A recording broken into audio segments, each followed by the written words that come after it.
আমরা মাঘী কৃষ্ণা পঞ্চমীতে এখানে ব্যাস পূজা করবার জন্য সকলে সমবেত হই।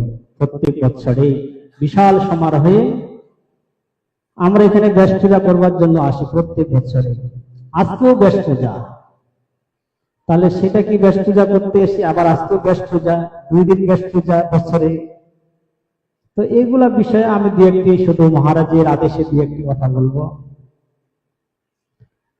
আজকে যে ব্যাস পূজা জগৎগুরু ছিল ব্যাসদেবের আবির্ভাব তিথি, আরেকদিকে সনাতন গোস্বামী পাদের তিরোভাব তিথি। আজকে দেখুন, শ্রীমান চৈতন্য মহাপ্রভু তিনি জগতে সনাতন গোস্বামী পাদের দ্বারাই তিনি নিগুড় তত্ত্বগুলোকে তিনি উদ্ঘাটন করেছেন। সনাতন গোস্বামী পাদ সনাতন পুরুষ শ্রীমান চৈতন্য মহাপ্রভুর কাছে প্রশ্ন করেছিলেন, কে আমি কেন মরে যারে তাপত্রয়, ইহা নাহি জানি কইছে হিতে হয়। সনাতন গোস্বামী পাদ গোস্বামীগণ সকলে মঞ্জুরি স্বরূপ, তারা নিত্য পার্শ্বদ ভগবানের, কিন্তু তারা ভগবানকে প্রশ্ন করছেন, মহাপ্রভু প্রশ্ন করছেন, আমি কে, আমাকে কেন এত ত্রিতাপ যন্ত্রণা ভোগ হচ্ছে জগতে, আধ্যাত্মিক আদি দৈবিক আদি ভৌতিক ইত্যাদি ত্রিতাপ যন্ত্রণা ভোগ করতে হচ্ছে।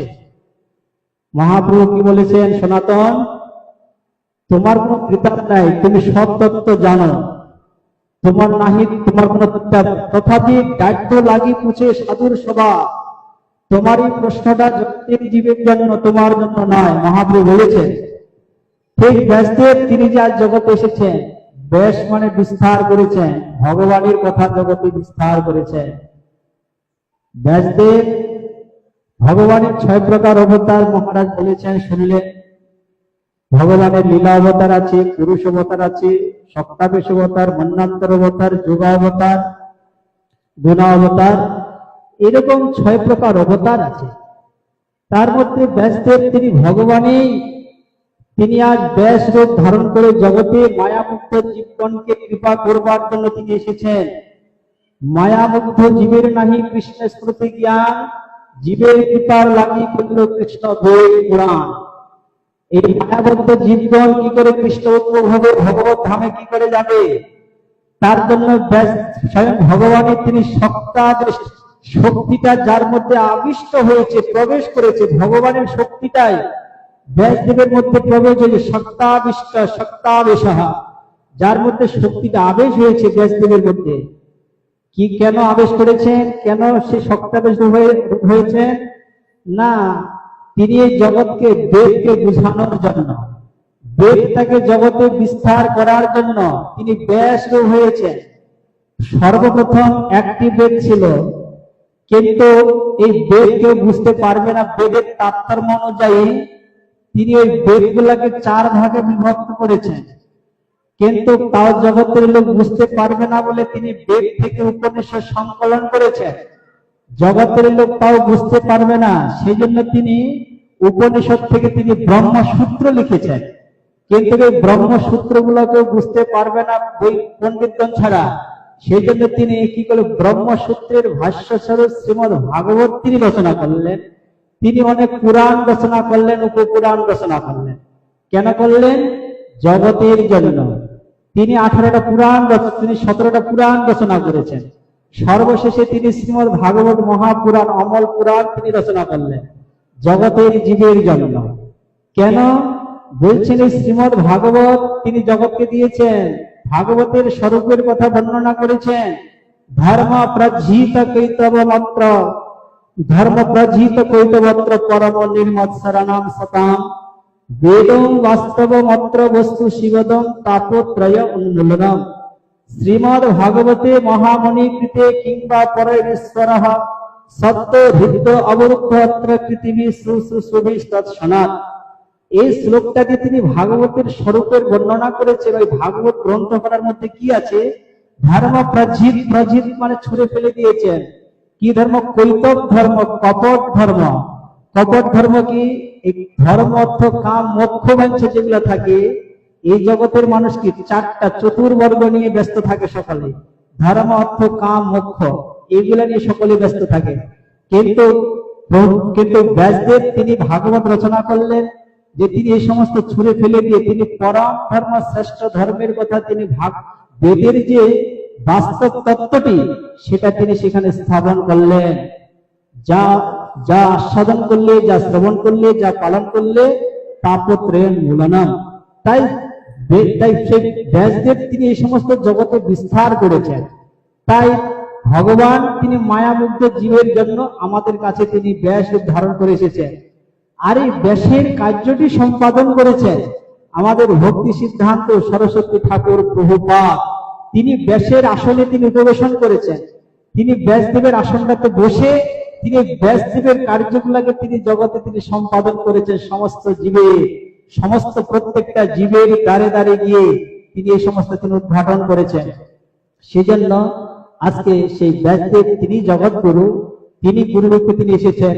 আজকে আকর মঠে, আজকে চৈতন্য মঠে ব্যাসাসনে অর্থাৎ প্রভুপাদের আসনে যিনি বসে আছেন তিনি হচ্ছেন ব্যাসদেবের স্বরূপ, তিনিও ব্যাসেরই মতো।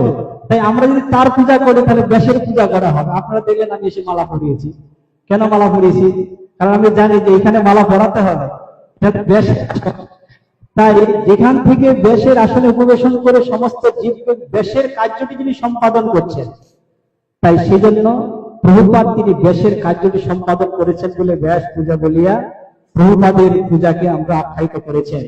চৈতন্য মঠে কোনো কারো ব্যক্তিগত পূজা হয় না, চৈতন্য মঠে কারো আবির্ভাব পালন হয় না। এই সমস্ত চৈতন্য মঠে ব্যাস পূজা একটাই হয়, সেটা হলো ভক্তি সিদ্ধান্ত সরস্বতী ঠাকুর প্রভুপাদেরই ব্যাস পূজা এখানে হয়। আর অন্য কোনো এখানে পূজা হয় না, ব্যাস পূজা হয় না। এমনি পালন করা হয় গুরুবর্গগণের, কিন্তু ব্যাস পূজা বলে প্রভুপাদকেই ব্যাস পূজা। কারণ তিনি একমাত্র ব্যাসের তত্ত্ব, তিনি একমাত্র জগতে একদম। এই জগতে কি আমরা ছল ধর্ম, আমরা মানুষের মন জোগানোর জন্য অনেক কিছু ধর্ম প্রচার করে থাকি, কিন্তু প্রভুপাদ তিনি বলেছেন আমি জগতের মনোরঞ্জনের জন্য আমি জগতে আসিনি, আমি নির্ভীক সত্য কথা বলবো। জগতের মানুষ মৃত্যুর আগে দিন হলেও সেটা বুঝতে পারবে। তাই প্রভুপাদ তিনি সেই কার্যটি করেছেন। আজকে সেই গুরু পূজা, আজকে গুরুতত্ত্ব নিয়েই আমাদের আলোচ্যের বিষয়। এই গুরুতত্ত্ব, যিনি গুরুর আসনে উপবেশন করেছেন, গুরুদেবকে ব্যাসের স্বরূপে পূজা করা হয়। কেন পূজা করা হয়? যেহেতু তিনি ব্যাসদেবের কার্যটি সম্পাদন করেন। গুরু পূজা, আজকে যারা আমরা গুরু গ্রহণ করেছি, গুরুদেবকে কোন ভূমিকা থেকে আমরা দর্শন করব, গুরুদেবকে কি দৃষ্টিতে দর্শন করব? কিন্তু শাস্ত্র বলেছেন গুরুতত্ত্ব জানতে হবে। দীক্ষা নিয়ে চলে গেলাম, তারপরে পরিচয় দিলাম আমি চৈতন্য মঠের শিষ্য, আমি অমুকের শিষ্য, কিন্তু গুরুতত্ত্ব সম্বন্ধে যদি অবগত না থাকে ভগবত ভক্তি লাভ করা খুব দুরূহ। শ্রুতি বলছেন, শাস্ত্র বলছেন ইয়স্য দেবে পরাভক্তি যথা দেবে তথা গুরু তস্যতে কথিত ইহর্থা প্রকাশন্তে মহাত্মা। যদ্যপি আমার গুরু চৈতন্যের দাস, তথাপি জানি আমি তাহার প্রকাশ। ইত্যাদি কথাগুলো আমাদের শুধু মুখস্থ করলে হবে না, গুরুদেবকে সেই ভূমিকা থেকে আমাকে দর্শন করতে হবে।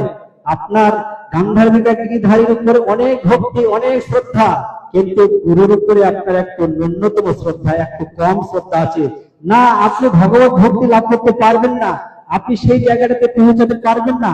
আপনি সেদিনই পৌঁছাতে পারবেন যেদিন আপনার দাড়ি পাল্লাটা দুদিকে সমান মাপে যেদিন থাকবে। যস্য দেবে পরাভক্তি, শ্রেষ্ঠ ভক্তি আপনার দেবতাতে যেরকম আছে, ঠিক সেই প্রকার ভক্তিতে যেদিন আপনার গুরু পাদপদ্মে যেদিন থাকবে, বলছেন তস্যতে কথিত ইহর্থা প্রকাশন্তে মহাত্মা। সেই মহাত্মার মধ্যে সমস্ত বেদ বেদান্ত সমস্ত কিছু প্রকাশিত হয়।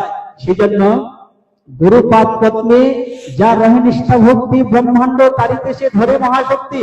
গুরু পাদপদ্মে অচলা ভক্তি। কারণ আমরা ডাইরেক্ট ভগবত ধামে যেতে পারবো না, ডাইরেক্ট ভগবত আমাদের হাতে কোনো সেবা গ্রহণ করবে না। গুরুদেব হচ্ছেন মাধ্যম। মহারাজ বলেছেন আমাদের ভূত শুদ্ধির কথা, আমি ব্রাহ্মণ নয়, ক্ষত্রিয় নয়, বৈশ্য ভিক্ষুর, আমি কিছুই নাই, আমি গোপীর ভর্তা পদ কমলের দাসানো দাস। এটা হলো ভূত শুদ্ধি। ভূত শুদ্ধি মানে কি? আমি কিছু নয়, আমার গুরু পাদপদ্মের মাধ্যমে সমস্ত কিছু গান্ধার্বিকার কাছে পৌঁছায়। আমি ডাইরেক্ট কিছু করলে পারবো না। তাই আজকের দিনে গুরুতত্ত্ব আলোচ্য বিষয় আছে। আমি মহারাজকে একটু দর্শন করার জন্য এসেছি।